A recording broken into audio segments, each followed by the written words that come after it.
Familia, buenas tardes. Un miércoles más volvemos a estar con todos ustedes con un tema que esperemos les sea de interés. Como siempre, les invito a participar desde cualquier lado del mundo a través de nuestras redes sociales, nuestro perfil de Facebook, Ceuta Televisión, y el de Twitter, @CeutaTV, y como siempre les pongo un único límite, que es aquel de las buenas formas, el de la buena educación. Vamos a hablar de un tema de actualidad en estas primeras semanas desde el inicio del curso escolar. Un tema que siempre ha estado ahí, pero por las razones que fueran, bueno, pues nunca había suscitado tanta atención mediática como es el autismo y la supuesta falta, no de profesores especializados, sino de refuerzos y de apoyos para estos alumnos que tenemos en todos los centros educativos de nuestra ciudad. Yo, sin más, voy a empezar a presentarles a nuestras invitadas de esta tarde. Como siempre, empezamos por mi izquierda geográfica, en representación del Ministerio de Educación. Ella es asesora de la Dirección Provincial, Jadilla Lal. Buenas tardes. Hola, buenas tardes, Juanjo. Y en representación de la Asociación Autismo Ceuta, Laura Isabel Palma. Buenas tardes. Hola, buenas tardes. Vamos a empezar, si os parece, por lo más elemental, por lo más básico, porque ocurre, lo comentamos antes de empezar el programa, que muchas veces los medios de comunicación nos liamos a hablar de determinadas cuestiones y damos por hecho que todo el mundo la sabe, empezando por nosotros mismos. Como decía, vamos a empezar por lo más básico. Os pediría a una de las dos, me da igual, que definierais qué es el trastorno del espectro autista. A la especialista. Bueno, el trastorno de espectro autista es una discapacidad del desarrollo que puede provocar alteraciones en las destrezas sociales, emocionales e incluso conductuales de las personas que lo padecen. ¿Con qué edad empezamos o podemos empezar a ver los síntomas de que, bueno, nuestro hijo, la persona que sea, puede padecer el trastorno de espectro autista, ¿no? Varía, Juanjo, porque hay padres que no son conocedores de este hecho hasta que los niños son escolarizados y los ve la tutora y pasa por el orientador y demás. Hay padres que, bueno, pues por un poco más de formación o por las características concretas de su hijo, porque sí que es verdad que dentro del trastorno hay muchas peculiaridades, pues lo perciben antes. En mi caso, por ejemplo, ya a los 6 meses de edad ya estaba poniéndome en contacto con profesionales. El espectro autista, como bien dice Laura, tiene distintos niveles y vamos a empezar, no sé si a desmitificar algunas cuestiones en torno al mismo, porque muchas veces se mezclan un totum revolutum, Asperger, espectro autista, etcétera, etcétera. ¿Hasta qué punto esto es cierto y hasta qué punto no lo es? No. Como el término de espectro autista engloba a distintas patologías que también incluyen el síndrome de Asperger o los trastornos del desarrollo en la etapa infantil. Normalmente esta terminología parte de manuales diagnósticos, en nuestro caso del DSM-5, que con anterioridad sí los diferenciaba, pero en las últimas ediciones ya incluyen una categoría general y bajo la denominación de trastorno de espectro autista se engloban, pues, como decía, el síndrome de Asperger y los trastornos del desarrollo. Bueno, y ahora vamos a cuestiones que seguramente nos suenen a todos más en las últimas semanas por determinadas circunstancias que vamos a recordar a lo largo del programa. ¿Qué es una aula TEA? Una aula TEA es una aula especializada donde de forma puntual, en principio se entiende, los alumnos que tienen esas necesidades van a recurrir como punto de apoyo, ¿no? Sobre este tema hemos hablado bastante en el Ministerio. Yo no tuve la oportunidad de estar en esa reunión, por lo que no puedo expandirme como me gustaría. Pero bueno, son espacios necesarios en la ciudad y aquí concretamente en Ceuta tenemos 3, si no me equivoco, ¿no, Jadilla? Sí, las aulas TEA se crean a través de una resolución del 30 de junio de 2016 y mediante estas normativas se intenta, pues, no solo darle cabida a su creación, sino también a su regulación. En la actualidad disponemos de 3 aulas abiertas específicas en la ciudad y bueno, atienden a cada una de ellas, tal y como contempla la normativa, a 6 alumnos. Es decir, primer mito que cae esta tarde, las aulas TEA no son una clase en la que solo entre los niños con trastorno de espectro autista y no se relacionan, sino que son clases de refuerzo en función de, bueno, de las necesidades de cada chico. Efectivamente.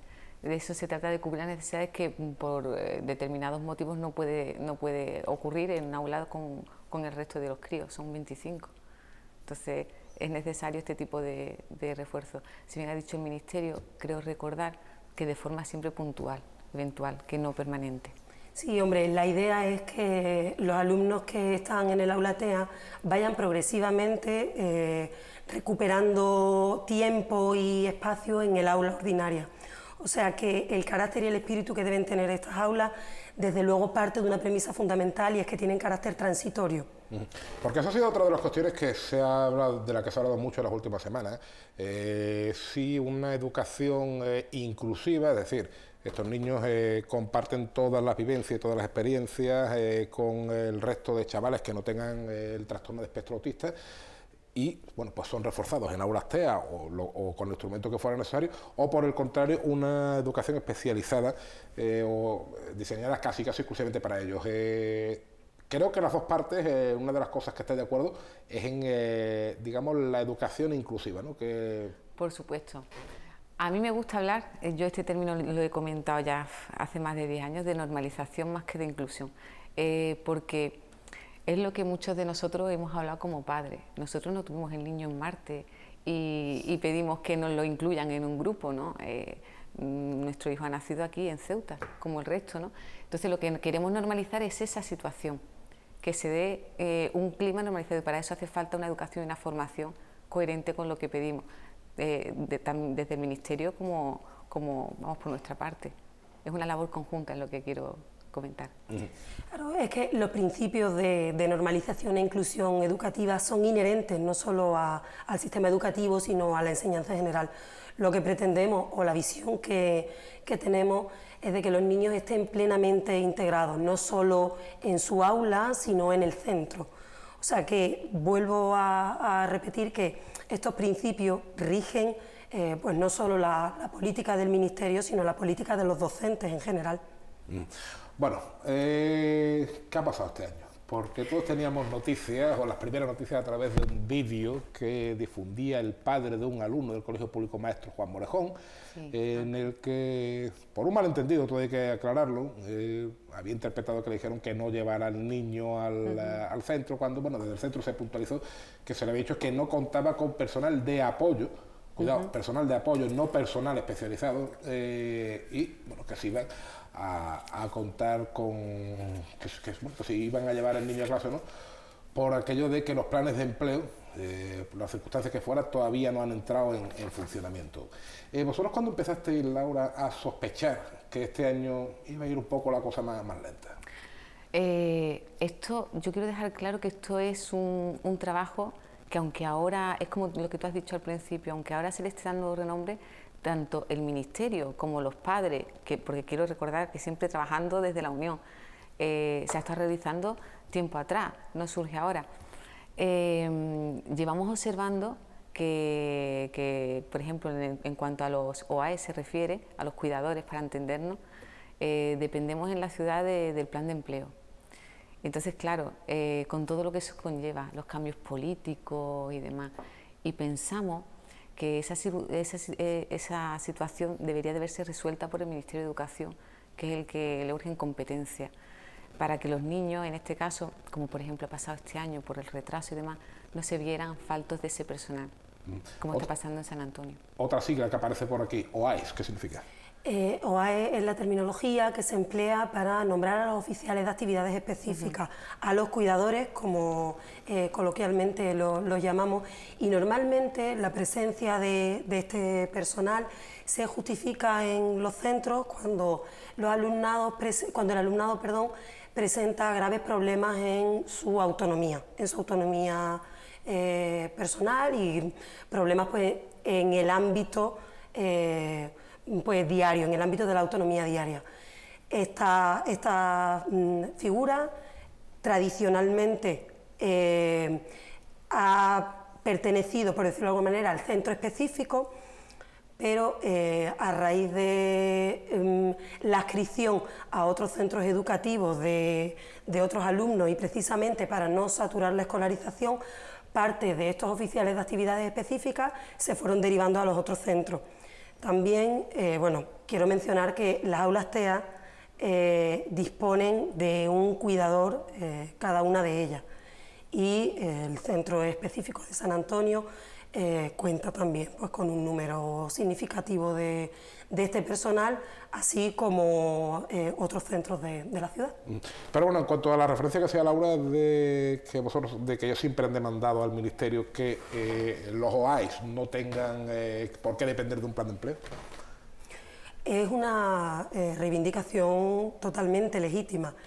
Estamos hablando también de cosas que se solapan, por decirlo de alguna manera. Nuestros centros cuentan con oficial de actividades específicas, como he dicho, no figuran en todos los centros porque la figura o la presencia de este personal, como he dicho con anterioridad, está justificada cuando el alumno presenta problemas en la autonomía personal.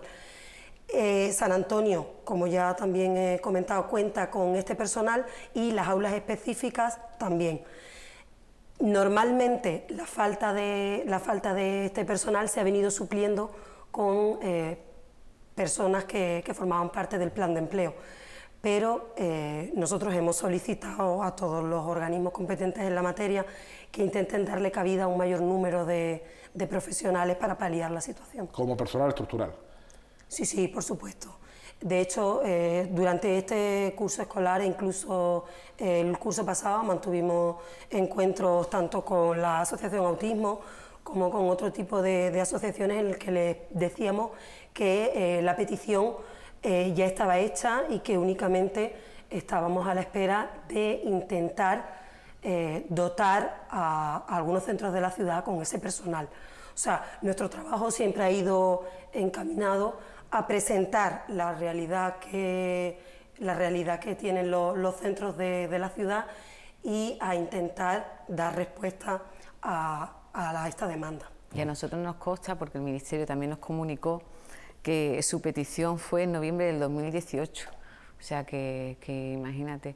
Lo que pasa es que, claro, necesitamos también ya documentación referente a ese documento, cómo se presentó, qué seguimiento ha tenido, cómo se está llevando, porque siempre cuando se presenta una cosa, tú sabes, necesitan un seguimiento y nosotros tenemos que estar también pendientes para que estas cosas no vuelvan a pasar. Nosotros nos mostramos como un agente de ayuda, en lo que cabe, no en ningún momento de confrontación, porque también se han escuchado muchos comentarios por ahí, y simplemente hemos querido dar a conocer a las instituciones competentes en la materia la situación real que estamos viviendo, porque todo esto, Juanjo, surge de cantidad de comentarios que tenemos en un grupo de padres que se hizo para volcar nuestras inquietudes, un sitio donde poder hablar sobre temas pues, educativos, tratamientos médicos y demás.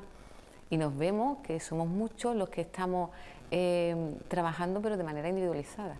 Entonces, unos reciben una respuesta, otros por aquí otra, tal. Entonces decidimos en un momento dado celebrar una reunión un sábado, que nos cede un espacio la asociación, de padres, simplemente padres, y llegamos a la conclusión de esto, bueno, vamos a valorar qué se necesita realmente, vamos a exponerlo y a ver con qué nos encontramos.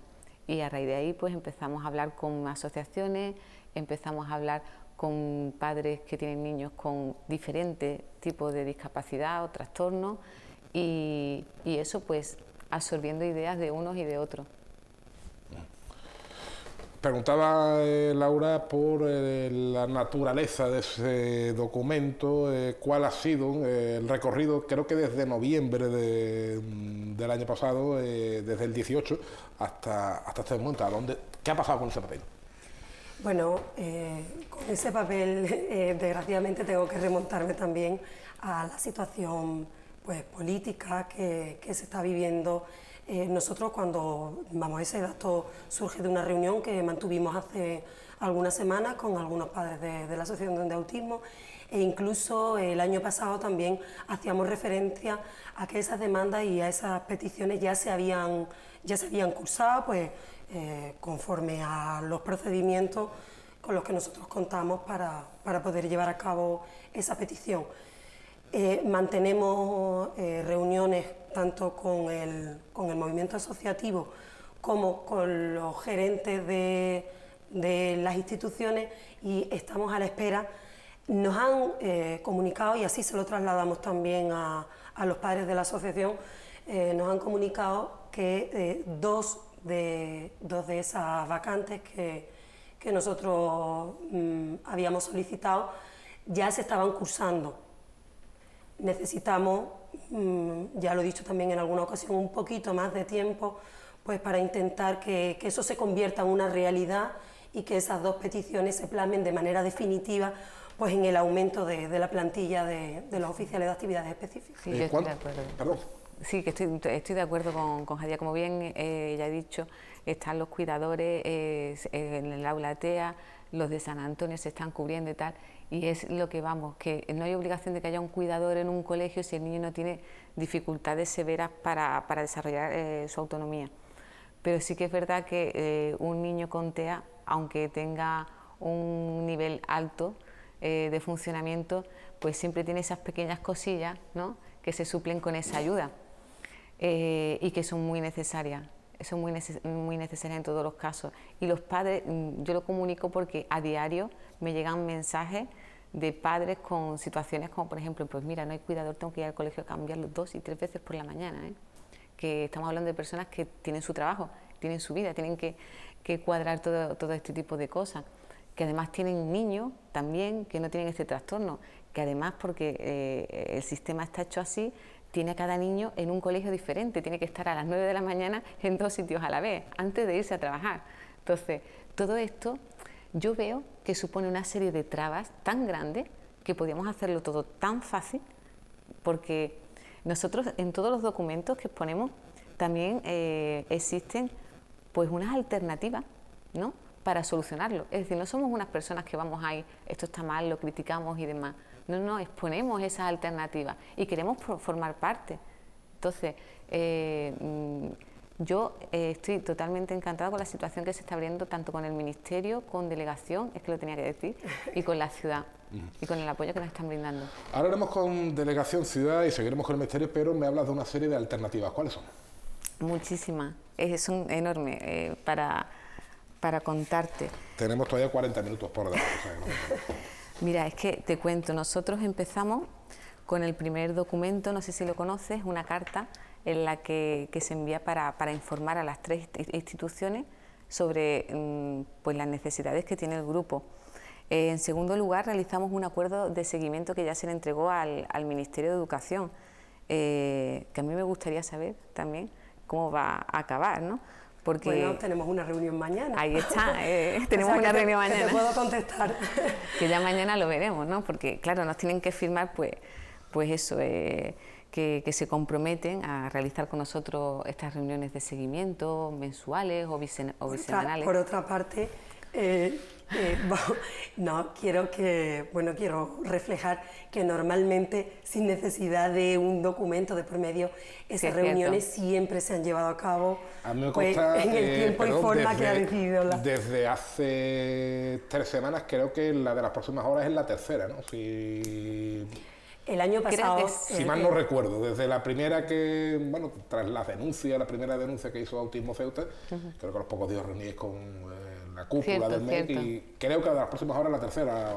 Sí, no nos podemos quejar, estamos recibiendo muy buena atención. Queda el dato ahí sobre la mesa. No, pero bueno, que queda reflejar que el curso pasado esos cauces de comunicación pues eran igual de fluidos que ahora y pienso que nosotros siempre han encontrado un aliado pues para dar respuesta.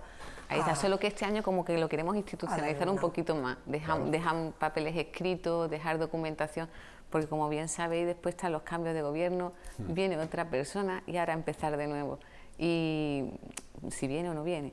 Y entonces pues nosotros queremos dejar, porque sabemos que esto es un camino bastante largo y bastante cansino, pues todo este trabajo reflejado de alguna manera.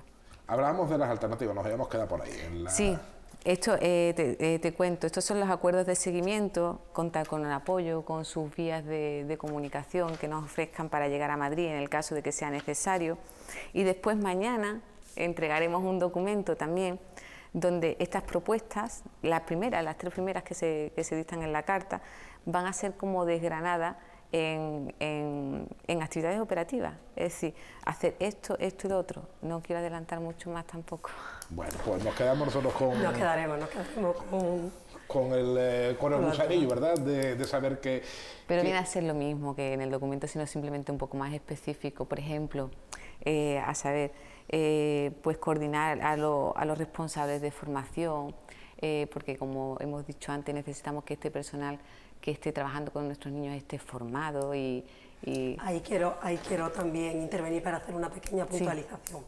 Y es que durante también el curso pasado nosotros pusimos en marcha una serie de iniciativas encaminadas precisamente a la concienciación, sensibilización y formación del profesorado, que, lo he dicho en más de una ocasión, tuvieron una acogida espectacular por parte del profesorado, obligándonos incluso a programar una segunda edición con una profesional bastante reconocida y que tuvo una acogida excelente por parte de los profesionales, que se llama Sara Grela. Estuvo aquí en 2 ocasiones y trasladamos, por decirlo de alguna manera, todas esas inquietudes que sienten algunos docentes, tanto a la profesional como a las distintas actividades formativas, porque también colaboramos, organizamos unas jornadas de autismo que se llevaron a cabo en el Instituto Luis de Camoens y bueno, que tuvieron, vuelvo a repetir, una acogida espectacular.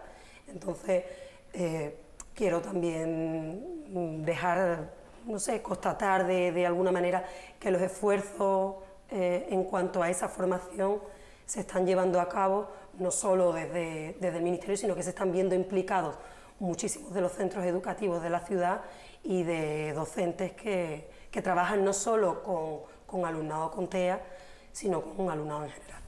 Y nosotros queremos reflejar también que a fecha de hoy vemos necesaria una sensibilización aún mayor para este tipo de alumnado, porque ya te digo, son experiencias diarias las que a mí me llegan de un padre y otro. Aquí se necesita gente que entienda la situación y que trabaje con ganas. Y eso solo se puede hacer a través de la educación. Por ejemplo, perdón Jadilla, la última experiencia diaria que nos puedas contar, evidentemente, que le haya llegado. Dices experiencias diarias que os llegan en el grupo. Son muchos. Hace unos cuantos días una mamá llama, escribe al grupo y me dice, mira, llama a la orientadora de tal sitio porque una cría con TEA está sufriendo bullying, necesita un programa de sensibilización. Y nos comunica con nosotros pretendiendo que la asociación se encargue de esta situación, ¿no? Pidiendo una ayuda de alguna manera, porque estamos sufriendo todos los recreos lo que está ocurriendo con esta cría. Esto hace 2 días. Entonces, vemos que eso es necesario. Vemos que el espacio del recreo, en cuanto a proyectos educativos, es un espacio para trabajarlo. Muchas veces nos limitamos a hacer los patios, como se suele decir. Nos ponemos en una esquina y vigilamos la actuación del niño, que en mayor o menor medida pues no se peleen, que jueguen por ahí y tal. Y yo creo que sería un ambiente idóneo para trabajar con los críos, que además se prestan a esto.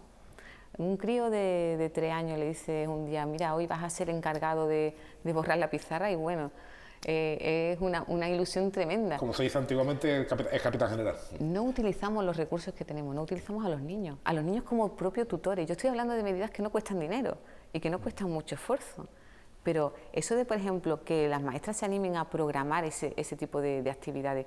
Oye, pues mira, cada día un chiquillo, tú os vaya a encargar de que vaya a trabajar con este crío, vaya a estar con él en el recreo, vaya a jugar con él.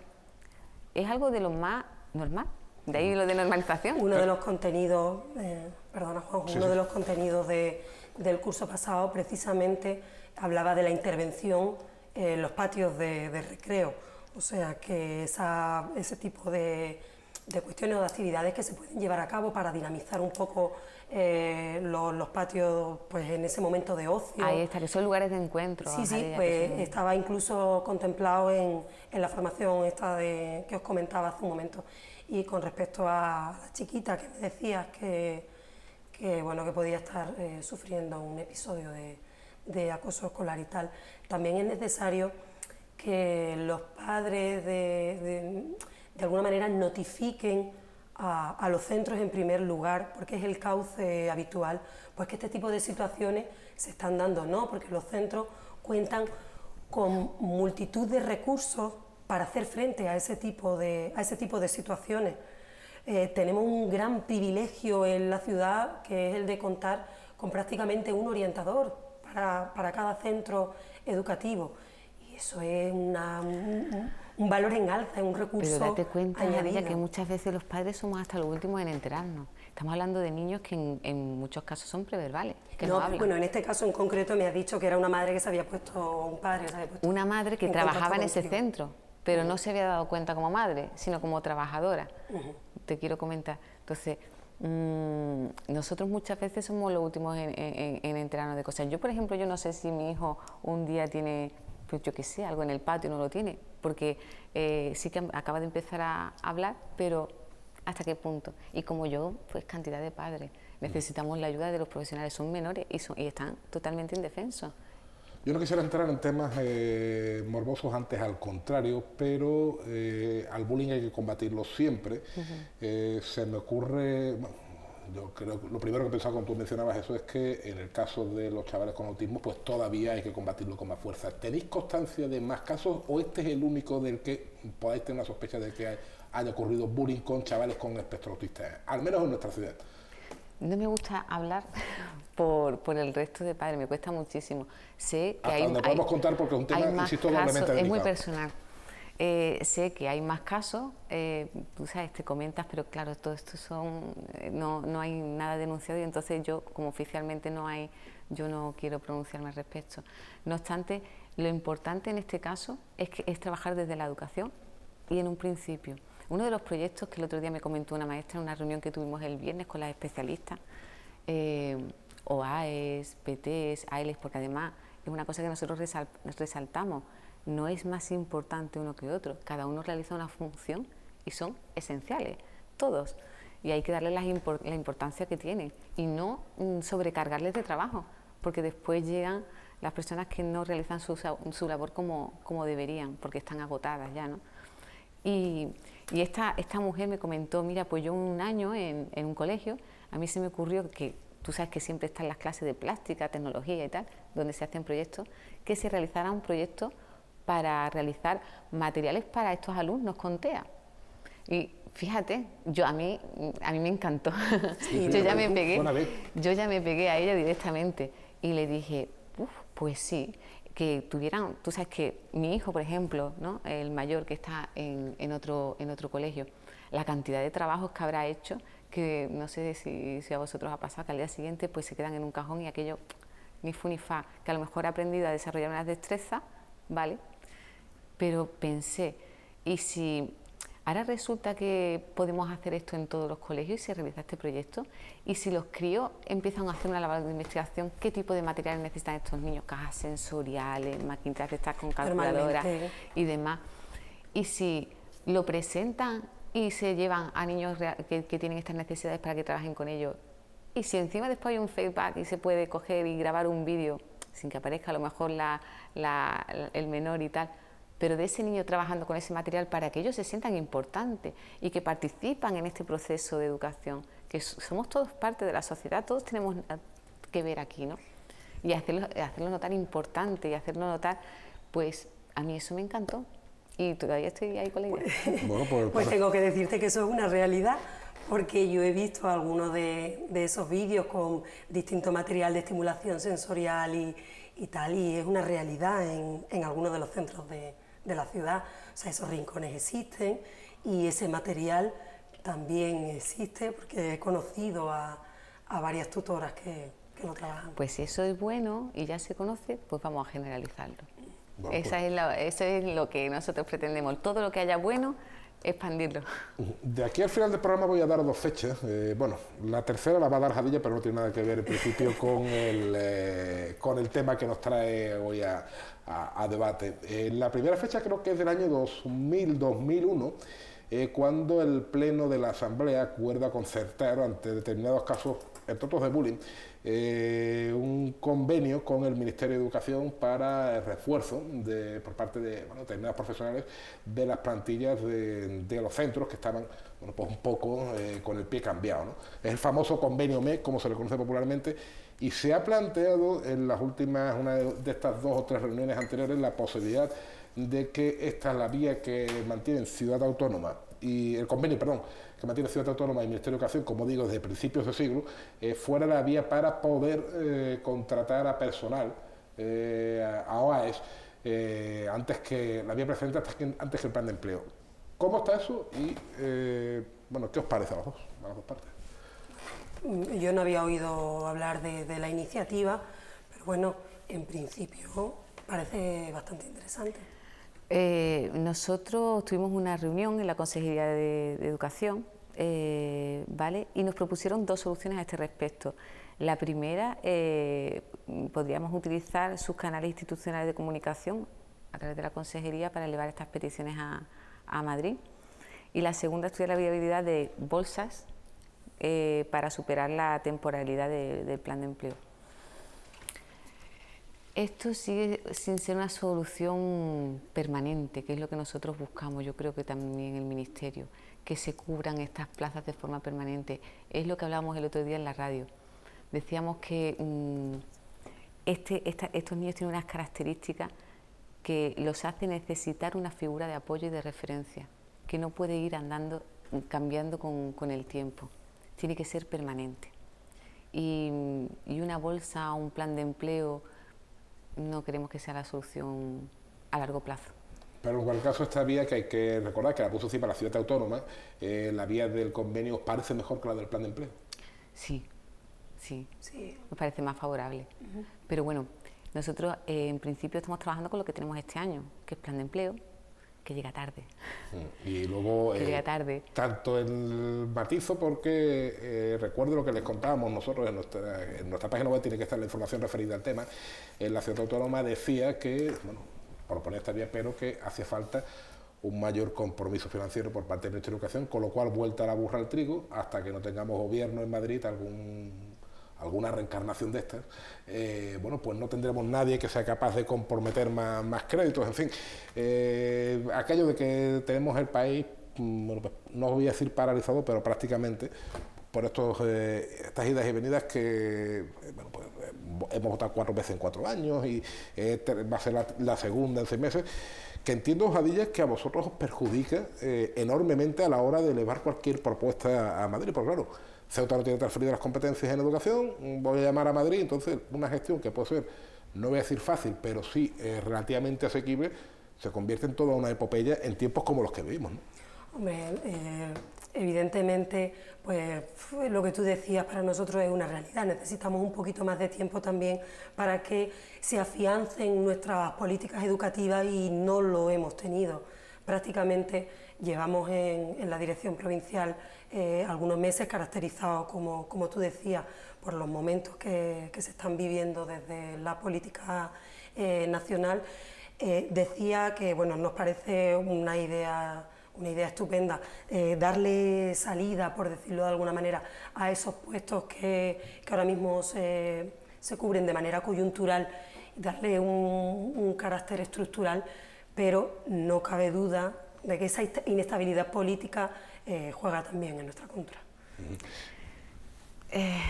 Y nosotros volvemos a lo de siempre, a ese respecto.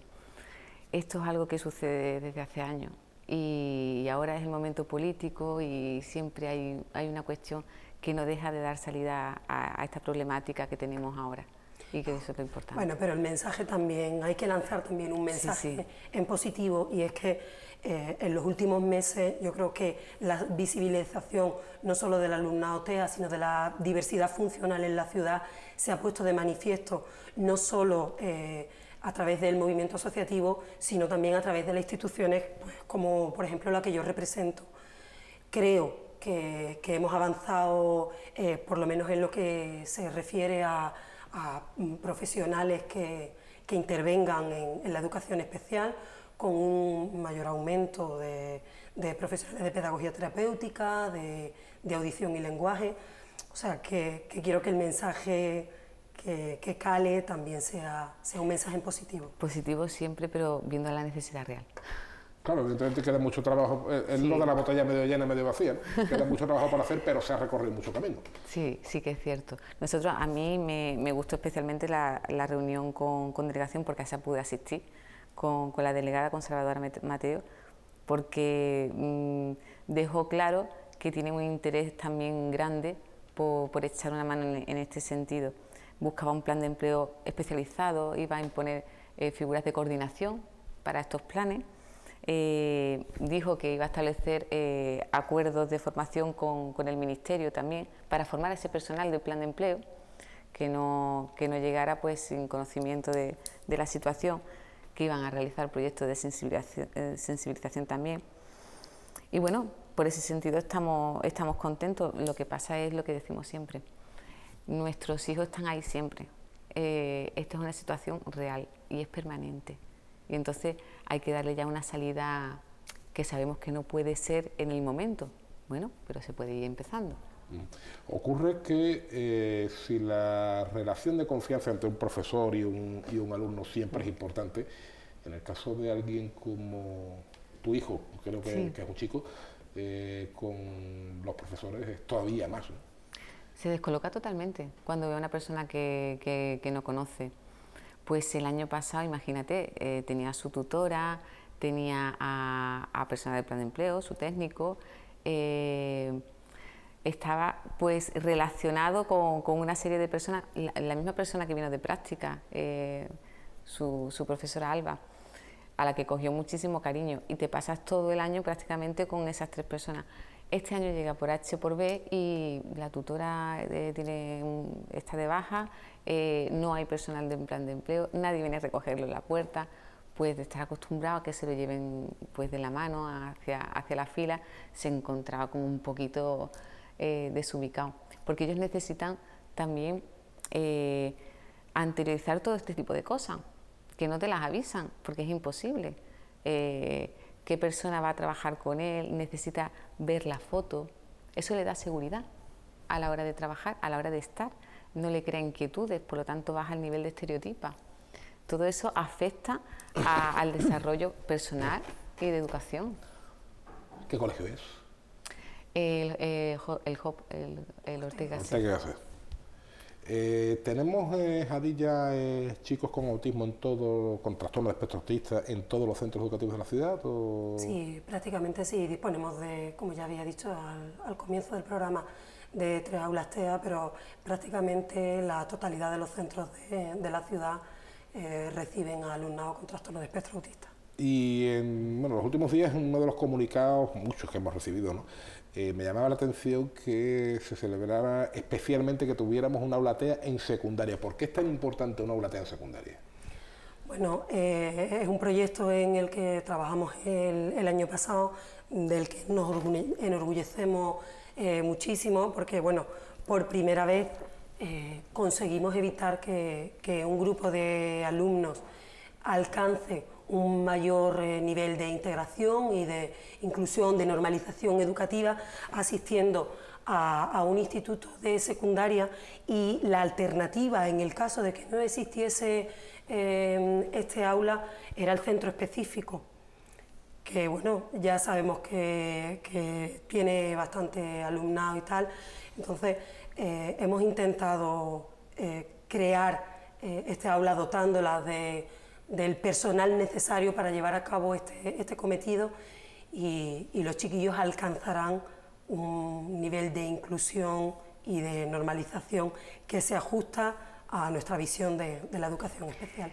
Y nosotros estamos mirando no solo por la cantidad de aulas TEA, sino que en principio, fíjate Juanjo, lo que estamos buscando es que haya una coordinación y una transparencia del acceso a dicha aula. En primer lugar, dotar las que hay, que son pocas, de los recursos humanos y materiales que se necesitan, que es esencial que se trabaje bien, que el profesorado que esté destinado allí tenga pleno conocimiento de todas las actividades que se tienen que desarrollar. Fuera, por ejemplo, me comentaban el otro día que para acceder a dicha aula, los profesionales tienen que elaborar proyectos, ¿vale?, a desarrollar. Aquí en Ceuta no ocurre. Aquí en Ceuta, pues a lo mejor alguien que ha llegado de interina, venga, al aula ATEA, pues con qué actitudes puedes ir tú a un sitio de esa forma, ¿no? Es lo que nosotros pensamos. Y después comentaban muchos padres al respecto de la transparencia. Le preguntamos al Ministerio en varias ocasiones qué criterio había para meter a los niños en las aulas TEA. Y bueno, solo sabemos que tienen prioridad los niños escolarizados en el centro donde existe ese aula, pero no hay criterios escritos o elaborados como hay en otras comunidades autónomas. Y esas listas que no existen no están al alcance de los padres. Entonces, eso es lo que piden por su parte también los padres. Por alusiones. Bueno, la normativa a la que debemos hacer continuamente referencia, sí, la resolución de 30 de junio, que ya la había mencionado con anterioridad, no establece ningún tipo de criterio de admisión. También lo hablamos en una reunión que tuvimos hace poco. Los criterios, nosotros sí tenemos una serie de criterios que son internos y que no se pueden hacer públicos porque también vulnerarían la ley de protección de datos. Entendemos que la ley de protección de datos incluye políticas que son muy restrictivas en cuanto a la información que aporta de los alumnos, pero sí he de decir que prácticamente cada uno de los alumnos que forma parte del aula TEA ha pasado un filtro muy exhaustivo de distintos profesionales que de alguna manera han validado el lugar que... Soy consciente porque me indicaron que cada vez que queda una vacante hay que volver a revisar todos los expedientes de todos los niños. Por eso, y si me lo permite, quiero hacerte una matización. Que las aulas TEA estén atendidas por interinos no supone una merma para la educación. Yo he sido interina, para nada. No, lo que yo me refería a eso es que acceda a trabajar en el aula la persona que realmente quiera, sea interino o no. A eso me quería referir. Sí. Es decir, que tenga una vocación, claro, ¿vale? Que parte de ella, que no sea... Sí, estoy de acuerdo contigo y de hecho era una de las propuestas que queríamos estudiar, ver de alguna manera cómo se le podía dar un poquito más de estabilidad al profesorado que atiende en estas aulas. Pero que lo que te decía con respecto a los criterios, que desde luego no son una serie de criterios arbitrarios o que decidamos a nuestro antojo. O sea que, en primer lugar, la normativa no los establece. La normativa sí habla de cómo se crean, cómo se regulan, de su puesta en funcionamiento, de los destinatarios, del personal. Otro pequeño matiz que te tengo que hacer, si me lo permite, sí, es que están plenamente dotadas en cuanto a recursos personales y materiales, porque cuentan tanto con el profesional de pedagogía terapéutica, audición y lenguaje, como con el oficial de actividades específicas. No es la información que tengo. Bueno, Es que... no es la información que tienes tú, ¿no? No es la información que tengo. ¿Cuántos alumnos, me preguntaba antes, que si tenemos chavales con TEA en todos los centros educativos, ¿cuántos alumnos con TEA tenemos en Ceuta aproximadamente? Yo no podría decirlo porque en la asociación ni tan siquiera están todos los que son. Claro, eso es un dato que maneja pero eso ocurre con todas las entidades asistenciales. Vamos.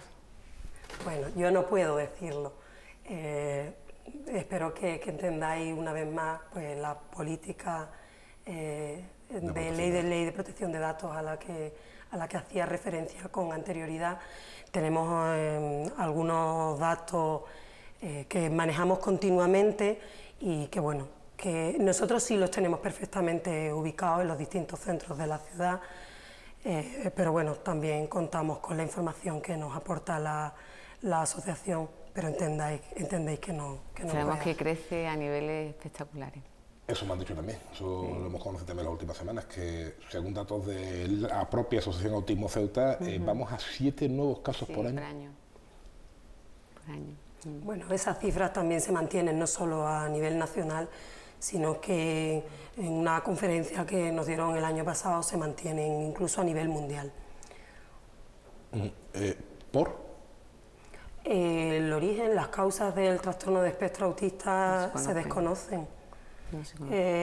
No sé si una mejora en los diagnósticos ha influido en la prevalencia de los datos que manejamos en la actualidad, pero bueno, es verdad que ha habido una mejora en los diagnósticos y por tanto puede que tenga una incidencia directa sobre los Con lo los cual, resultados. de este aumento de diagnósticos, si damos por buena, y yo particularmente quisiera dar por bueno lo que aporta Jadilla, hay que celebrarlo, ¿no? Que tengamos ya diagnósticos mucho más precisos que, por ejemplo, los que teníamos hace 20 o 30 años, que, bueno, aquello de que ahora hay más autismo, es que ahora estamos más capacitados que antes para detectarlo. Sí, y además estamos muchísimo más preparados y desde luego lo que decía antes, las campañas de sensibilización y formación están llegando prácticamente a toda la sociedad, vamos, por supuesto también a la comunidad educativa. Por tanto, me parece que sí está funcionando, que se está visibilizando, que estamos aprendiendo mucho, no solo del trastorno, sino de los niños que lo padecen. ¿Qué te parece? Bien, yo tengo una visión diferente. Pues adelante. Pero mi visión es que se basa en lo que yo vivo cada día, en cruzarme por la calle, en las miradas, en el momento en que escucha, no, es que el niño está malito, en la forma de referirse, creo que el desconocimiento de lo que es el trastorno, creo que es necesario difundirlo más. Y es necesario que se sepa y que se sensibilice la gente ante este tipo de trastornos, ante todo, que lo vuelvo a decir, que estamos luchando por todos los críos que tienen necesidades específicas de apoyo educativo al completo. Era la segunda fecha que yo quería traer a colación, ¿no? ¿Cómo ha cambiado esto? Fíjense que estamos hablando de aulas TEA, de profesores de apoyo, de cursos de formación. Desde 1978 siempre pongo como referencia bueno, pues la gran visión que tuvo un hombre en nuestra ciudad, se llama Antonio Galet, que fue el fundador de algo que se llamó entonces, y lo voy a decir tal cual, Asociación Pro Subnormales, APROS, era la terminología correcta en 1978. Este hombre, bueno, pues tuvo la visión de futuro de considerar, desde aquí por eso mi recuerdo, y creo que es importante, ¿no? Que se mantenga se mantenga esta historia, ¿no? De considerar que todos los chavales que tuvieran algún tipo de necesidad especial no tenían por qué estar escondidos en las casas. Ese era el objetivo de hace 41 años, que era el objetivo, bueno, pues muy adecuado a la España entonces, ¿no? Sino que tuvieran un colegio específico y que en función de sus propias capacidades incluso llegaran a desarrollar bueno, pues una carrera laboral, que llegaran a integrarse, ¿no? Esa era la aspiración. Fíjense cómo hemos cambiado desde entonces, que yo creo que era, bueno, pues muy loable lo que pensaba en aquella época, hasta ahora, ¿no? Es decir, creo que en este sentido sí nos tenemos que quedar con la botella medio llena, ¿no? Sí, la diversidad funcional es un hecho y viene a quedarse. Entonces es verdad que estamos dando, por eso siempre digo que el mensaje, a mi juicio, siempre va a ser en positivo, porque estamos dando grandes pasos, que nos queda mucho camino por recorrer, estoy de acuerdo con Isa, pero pienso que estamos ahí, que estamos en el camino. Y que bueno, hoy le decía a mi compañera y amiga Tula que la diversidad funcional es un hecho, pero que además nos hace más grandes, nos hace más fuertes, nos hace más competentes y nos hace más libres. Eso es lo que yo estábamos comentando el otro día también en la radio, que no solo se trabaja por los niños que tienen necesidades, sino por todo lo que ellos aportan a los niños que no la tienen. Se crece en conjunto. Sí, porque esos niños, para los niños que no tienen algún tipo de necesidades especiales, son el amigo especial, ¿no? De alguna manera el amigo carismático. Claro. Date cuenta que el currículum establece una serie de objetivos para todas las etapas, pero no solo es aprender a cierto tipo de habilidades o cierto tipo de conocimientos, es aprender a ser y a ser en sociedad, y eso es una parte que yo creo que está ahí, pero que hay que fomentarla un poquito más. Bueno, APROS sigue existiendo a día de hoy con el nombre de Plena Inclusión, mucho más adaptado, como podrán entender, a la terminología del siglo XXI. Bueno, pues nos quedan apenas minutos para alcanzar la hora de duración de este programa, así que, bueno, pues un turno a modo de conclusiones antes de que Jadilla aporte la tercera fecha. Jadilla.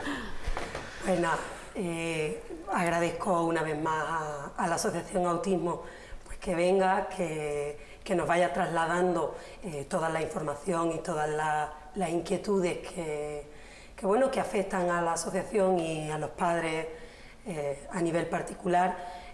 Creo que de la asesoría de atención a la diversidad, creo no, estoy convencida de que tanto desde la asesoría como desde la unidad de programa e incluso desde la dirección provincial siempre habéis tenido las puertas abiertas para recibiros y para seguir dando voz y voto a quienes más lo necesitan. Y nosotros agradecer también por la parte que nos toca, la atención que estamos recibiendo tanto del Ministerio como del resto de instituciones y de asociaciones y padres que se están volcando con esta iniciativa, que yo creo que estamos todos luchando por lo mismo y aunar fuerzas pues para esto, para una sociedad mejor. Jadilla, la semana que viene tenemos sí, algo, ¿no? El martes 15 de octubre pues inauguramos oficialmente el curso escolar con una conferencia por parte de Fernando Trujillo en el auditorio del Rebellín y os invito a todos, invito a todos los docentes, a todo el que tenga alguna inquietud educativa, pues a que venga, a que se sume al acto que vamos a llevar a cabo y deciros que estáis todos invitados y que esperamos contar con vuestra presencia. ¿Hora? 6:30, 6:30, porque nosotros tenemos que estar un poquitín antes, pero empezaremos a las 6:30 de la tarde. Bueno, pues seguro que va a ser una conferencia interesante la del amigo Fernando Trujillo. Pues si no tenemos nada que aportar, nada que apuntar. La última notificación que no quiero que se me olvide, que sí, que está ya en marcha la página de Autismo Ceuta, que se ha dado a conocer. De hecho, Autismo España se ha puesto en contacto con nosotros. Y se pronunciará más adelante. Tiene bastante interés en hacer un estudio de la situación aquí en Ceuta a este respecto y ahí pues ponemos todo lo que estamos haciendo diariamente, todo el calendario de actuaciones, por si alguien quiere estar pendiente de este tema, pues ahí tiene un lugar donde encontrarnos. Bueno, ¿autismoceuta.es o...? Con que busque Autismo Ceuta en Google ya le sale la página. Perfecto. Más fácil. Pues buena señal también, que estemos en internet y que todos dispongamos de más información.